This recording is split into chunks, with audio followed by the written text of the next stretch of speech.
We just want to sit down and share with you our story. Actually, it's God's story as He just took care of us and brought us together. The week before was the high school camp, and during that week, which was my last week at camp as a camper, my boyfriend actually broke up with me. The next week I was already slated to come for the brand new junior high camp. I just sort of pulled myself together and went to camp, and the first afternoon we were there, I met Jonathan actually across the volleyball net. I was going to tell that. Were you? Yeah. Anyhow, I was 17, just graduated from high school, didn't really know what I was doing with my life from there, just trying to serve God, just trying to follow God, and I was trying to get over a broken heart at the time. I would have been 22 because I graduated from college in 1980. I didn't really see a whole lot of Jonathan that week. We had a wonderful week of camp and we left, and on the way home in the church van, I was sitting next to this little boy. First week that he'd ever been to camp, I said, "Billy, how was your week at camp?" And he said, "Oh, I had the best week ever." And I said, "Well, tell me about it." And he said, "My counselor was Jonathan Hostler, and he was just wonderful." And he started showing me the different papers that Jonathan had brought for devotions and had given out to the boys in his cabin. And it was kind of deep stuff, I felt, for junior hires, but yet Billy understood. I just thought, wow, Jonathan must be a really great guy, and I was just very impressed. I just felt like at that time God just planted a seed of just who Jonathan was. We were having a youth rally and there was a concert, and afterwards I had brought my yearbook for my camp friends to sign it, and I saw Jonathan. I said, "Would you mind signing my yearbook?" And he said, "Sure, I'll sign it." And so he took it, and Rachel, it was great serving with you this summer. And he said, "Just think, you'll have to put up with me for eternity." At that time, I just thought, ha ha ha, that's funny, But, how true it was. A year and a half basically went by, and we were going to snow camp. Jonathan wasn't even supposed to be at the high school retreat, but I show up and we go into the dining hall the very first night, and I look up in the serving line, and there he is. I don't know what it was. It was sort of like, love at second sight or whatever, but I was definitely interested. And so I kept making excuses all during that weekend. It must have been the white apron. It must have been From that point on, I just felt really strongly that Jonathan was going to be important in my life, that we were going to be together eventually, and I was praying fervently that this was God's will and that He would continue to direct me if this was, or close the door really firmly. I think at that time I might have started writing you letters at that time. I was just sort of hoping that maybe he would maybe write me back at some point, which never happened. My friends all knew, everybody from my youth group basically knew I had a thing for Jonathan Hostler, and it was just really hard because he was very, very focused on the students, and I know I should have been focused on the students too. Yeah. But I was focused on the students, but at the same time, I was focused on you. I'm a multitasker. But in the middle of all that, like for example, I remember whenever you were playing basketball, and it was like, wow, who's that girl moving all over the court, making those shots and everything? Like, wow. God was helping me. Because I'm not athletic, and so that's what he remembers of me, this athletic girl. He did come out to our youth group. That was just wonderful. He brought his friend Mark. I had pre-planned that they were all going to come over to my house after youth group.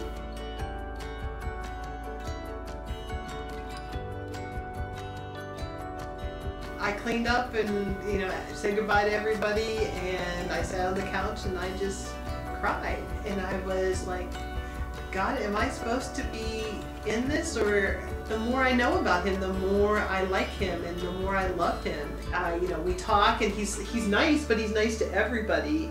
And if this isn't meant to be, I don't want to be heartbroken at the end of this. And that's when Mark and I would be working out in my basement with our weights. And we would give you calls, right?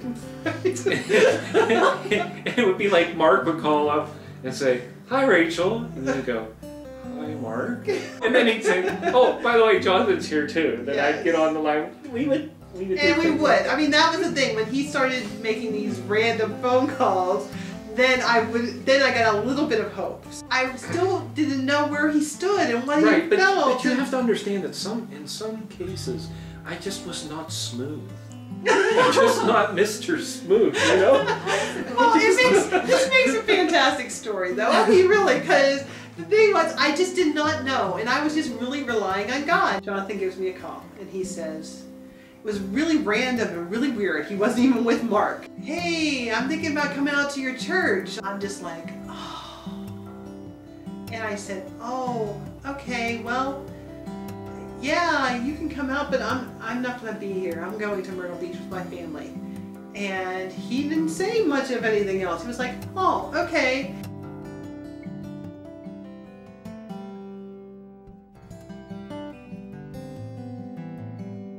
We just both wanted to get out of the heat, so we decided that we were going to duck into the Carnegie Museum. We had kind of a lull in the conversation, and Mark says, oh, you and Jonathan are so funny. And I'm like, what? And I said, what do you mean by that? And he said, well, because you both like each other so much, but yet you don't ever say anything to each other. And I said, Mark, do you mean it? Does he really like me? And he goes, yeah, he really likes you. And I'm like, oh my goodness, I was like so excited.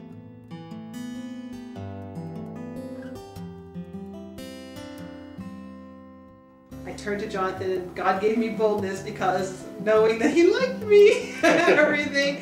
And so I turned to him and I said, are you still planning on coming out to Fairview on the 26th? And God gave him boldness too, because he said, no. He goes, I'm not planning on it anymore because I was coming out to see you.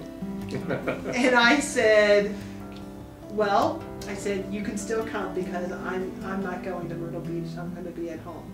And he said, okay. And I had told him that after church I would make him some dinner. Finally, I knew that we were going to spend some time together one-on-one. Looking at some of her letters and just a lot of prayer and just thinking about everything, and there was just something that stirred inside of me and just said, wow, there is nobody that I know that's like Rachel, and I would be foolish. I'm not listening to God if I just sit here. I think we both realized that this was a special day and a day kind of that we've been waiting for, to get to know each other on this level. It was like that we had compacted maybe 12 dates into one date. That's the way I always looked at it. It was like we talked about anything and everything.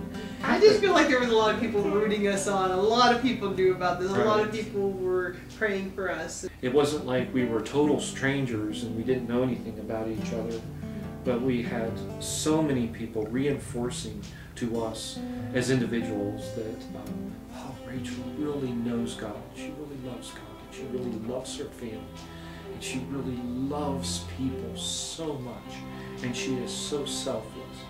And then likewise that you knew about me and that I was striving so very much to be a man of God and to love people and to love God with everything that I could. So we're just continuing our conversation, and all of a sudden he just veers off into this, I just have to tell you something. We got very serious and everything, and I was just like, okay. I said, I met this really wonderful girl, and she just reminds me so much of what's written in Scripture about Proverbs chapter 31 in terms of just being a wonderful woman of God, and I just think so very, very, very much of her. Okay, he's fallen for somebody. I mean, maybe he just met somebody. And then on top of everything else, said, do you want to know who this girl is? I don't know. I just felt devastated. And I was just like, Lord, help me get through this. You really thought there was another girl. Yeah. I was about to say. And so I just said, yeah, sure. Tell me, who is this girl? And I said, it's you. And that was a wonderful moment. Probably the best moment of my life. But at the same time, I just felt like God telling me that I had to speak up. I'm overwhelmed. I think that's wonderful. That's wonderful. But I cannot just start dating you. We can't just start dating with the chance that this might not work out. I've been hurt so many times in dating relationships, and I just I can't go through that again, and I care for you too deeply to have it be something. I mean, even now, if something would happen, it would be heartbreaking.